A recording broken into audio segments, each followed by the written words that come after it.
अब हम HCV में सॉल्व एग्जाम्पल के 2 क्वेश्चन करें, ठीक है।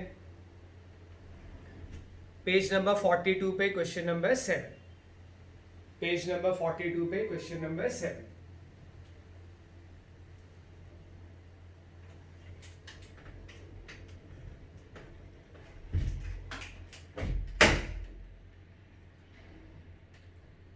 तो पेज नंबर 42 पे क्वेश्चन नंबर 7 में वो क्या कह रहे हैं?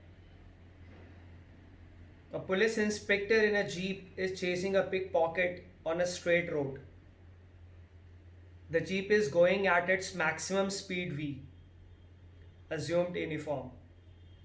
The pickpocket rides on the motorcycle of a waiting friend when the jeep is at a distance d away, and the motorcycle starts with a constant acceleration a. Show that the pickpocket will caught if v is greater than or equal to root 280. एक इन्होंने जो solution दे रखा है, solve example है, जो solution दे रखा है वो प्योरली मैथमेटिकल है। पहले मैं तुम्हें वही बता रहा था कि भाई जीप की स्पीड v है, पिक पॉकेट जो है जीप अभी a पे है, पिक पॉकेट b पे है, उससे d डिस्टेंस दूर, उसकी इनिशियल स्पीड 0 पर उसका एक एक्सेलरेशन, ठीक है। और जीप वाला पिक पॉकेट को पकड़ता है तो ऑब्वियसली बी पे तो पकड़ेगा नहीं क्योंकि एक्सेलरेशन होगा तो वेलोसिटी आएगी, दोनों आगे बढ़ेंगे। सी पे पहुंच के मान लो वो पिक पॉकेट को पकड़ता है और टोटल जो टाइम लगता है उसको, जो ड्यूरेशन लगता है वो टी है, ठीक है। टी टाइम लगता है, आ रही बात समझ में? तो टी टाइम में पिक पॉकेट कितना गया बी से सी, सो 20, मैं ये फॉर्मूला यूज करने जा रहा हूं UT plus half a t square का पिक पॉकेट के लिए। तो पिक पॉकेट जो है वो कितना आगे गया, मान लेते हैं BC is x, initial loss is 0, half acceleration into T square, ठीक है। और इसी टाइम t में जो पुलिस जीप है वो कितना गई a से c, यानी d प्लस x। तो पुलिस जो डिस्टेंस कवर कर रही है वो कांस्टेंट स्पीड से कर रही है, तो distance is equal to speed into time. अब बात यहां पे ये है कि 1 और 2 से जब हम टाइम निकालेंगे, पहले एक इक्वेशन बना लें, x की वैल्यू रखें d plus half a t square is equal to v t, 2 multiply कर दें 2d plus a t square is equal to 2vt, सबको इधर ले आए तो a t square minus 2vt plus 2d is equal to 0, है ना। यहां से टाइम आएगा, ये क्वाड्रेटिक है।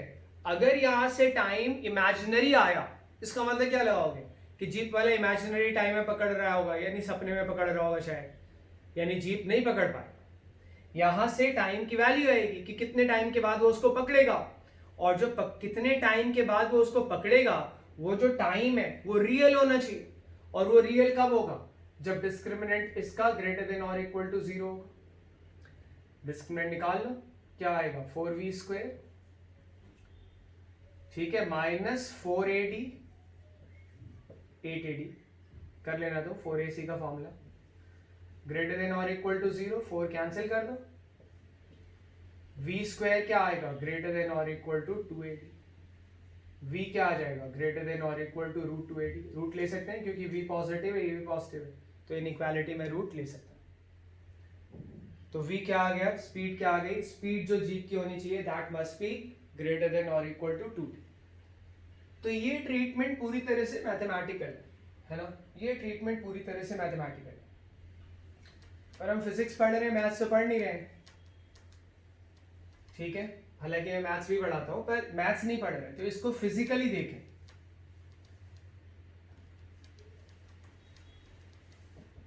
ठीक है। फिजिकली देखने का क्या मतलब है, देखो इसकी स्पीड बढ़ रही है, इसकी कांस्टेंट है, जरा सोचना ढंग से। इसकी स्पीड मान लो पकड़ने उकड़ने का चक्कर नहीं है, बस रोड पे दो गाड़ियां चल रही हैं, एक बाइक चल रही है, एक जीप चल रही है। इसमें एक्सेलरेशन होता जा रहा है, हालांकि उसकी इनिशियल स्पीड 0, और इसमें कांस्टेंट स्पीड से जा रहा है, पीछे है कांस्टेंट से जा रहा है, बाइक आगे और स्पीड बढ़ाता जा रहा है, कोई किसी को पकड़ नहीं रहा।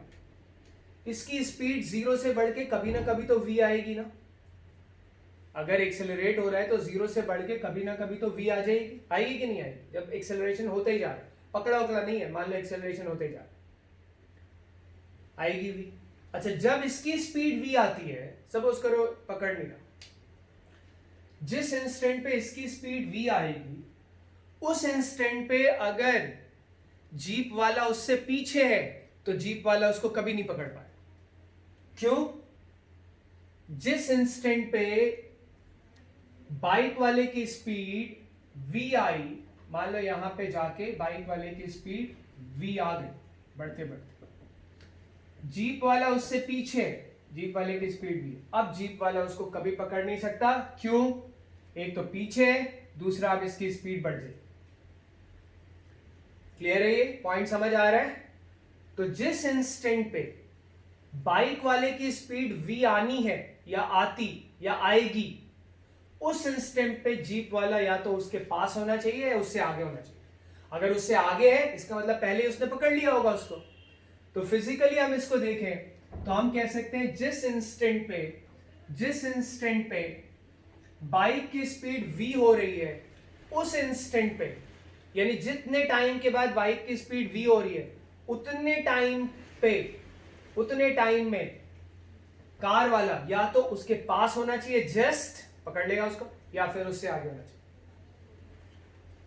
आई बात समझ में? जैसे ये देखो, सपोज करो टी टाइम के बाद जब बाइक की स्पीड v रही, जीप वाला उससे आगे, मान लो अभी ये जीप पकड़ा पकड़ी नहीं खेल रहा, जीप वाला, और जीप वाला उससे आगे गया, यानी पहले कभी पास तो आया ही होगा, पकड़ लेगा। जब इसकी स्पीड v है, उस वक्त जीप वाले की बिल्कुल इसके पास है, पकड़ लेगा हाथ से। अगर पीछे है, नहीं पकड़ पाएगा। यानी जितनी देर में इसकी स्पीड v होती है बाइक वाले की, उतनी देर में जो जीप वाला है उसका डिस्प्लेसमेंट है ना, उसको बाइक वाले के पास होना चाहिए। अगर बाइक वाले का डिस्प्लेसमेंट x हो रहा है, तो जीप वाले का डिस्प्लेसमेंट कितना होना चाहिए? d प्लस एक्स, या फिर अगर जीप वाला आगे निकल जाए तब भी इसका मतलब पकड़ लिया उसने। यानी उतनी देर में जीप वाले का डिस्प्लेसमेंट क्या होना चाहिए? या तो d प्लस एक्स होना चाहिए, अगर बाइक वाले ने x कवर किया तो जीप वाला या तो बाइक वाले के पास होना चाहिए d प्लस एक्स, या फिर उससे आगे होना चाहिए d प्लस एक्स से ज्यादा, हो जाएगा। तो देख लेते हैं कब बाइक वाले की बात करें, तो बाइक वाले के लिए स्पीड का फॉर्मूला इनिशियल लॉस से 0 a इंटू टी, फाइनल उसका v हो रहा है, मान लेते हैं टी टाइम के बाद v हो रहा है, वही जो जीप का है, t बराबर क्या आया? v अपॉन ए। इतनी देर में बाइक वाले का डिस्प्लेसमेंट क्या होगा? बाइक वाले की इनिशियल लॉस से 0 है, तो डिस्प्लेसमेंट हाफ इंटू ए टी स्क्वायर, हाफ ए इंटू टी स्क्वायर, बाइक का कैलकुलेशन चल रहा है, टी स्क्वायर क्या आएगा? v स्क्वायर अपॉन ए स्क्वायर, ए से ए कैंसिल, डायरेक्टली भी लिख सकते थे अभी जो फॉर्मूला बताया, v स्क्वायर अपॉन या, और इतनी देर में, जब इसका displacement v square upon 2a, इसको x कह रहे हैं हम यहाँ पे डायग्राम में, उतनी देर में इसका डिस्प्लेसमेंट निकाले पुलिस वाले का, उसकी कांस्टेंट वेलोसिटी है टाइम t। भाई पुलिस वाले का डिस्प्लेसमेंट तो डायरेक्टली ऐसे निकाल सकते हैं ना, वेलोसिटी इनटू टाइम t, क्योंकि उसकी वेलोसिटी कांस्टेंट है, उसका कोई एक्सेलरेशन नहीं, v इनटू टाइम। टाइम कितना है? टाइम है v अपॉन ए। तो पुलिस वाले का डिस्प्लेसमेंट या डिस्टेंस कवर कितना हुआ? v स्क्वायर अपॉन ए। पॉइंट समझ पा रहे? तो पुलिस वाले का डिस्प्लेसमेंट अगर v स्क्वायर अपॉन ए है, तो ये डिस्प्लेसमेंट पुलिस वाले का बड़ा होना चाहिए किससे? d प्लस एक्स से, या फिर इक्वल होना चाहिए। ठीक है, यही अभी मैंने समझाया है तुम्हें। तो v square upon A should be greater than और equal to d plus X. d तो d है और x क्या है? v square upon 2। इसको इधर ले आएंगे, एक में से आधा जाएगा तो आधा बचेगा, मतलब माइनस करने हो तुम कर लेना। तो v square is greater than और इक्वल टू 280, यानी v ग्रेटर देन रूट 280। तो इसको मैंने फिजिकली भी बता दिया और मैथमेटिकली भी बता दिया, ठीक है। तुम ढंग से देखना इसको भी। क्लियर हो रहा है पॉइंट?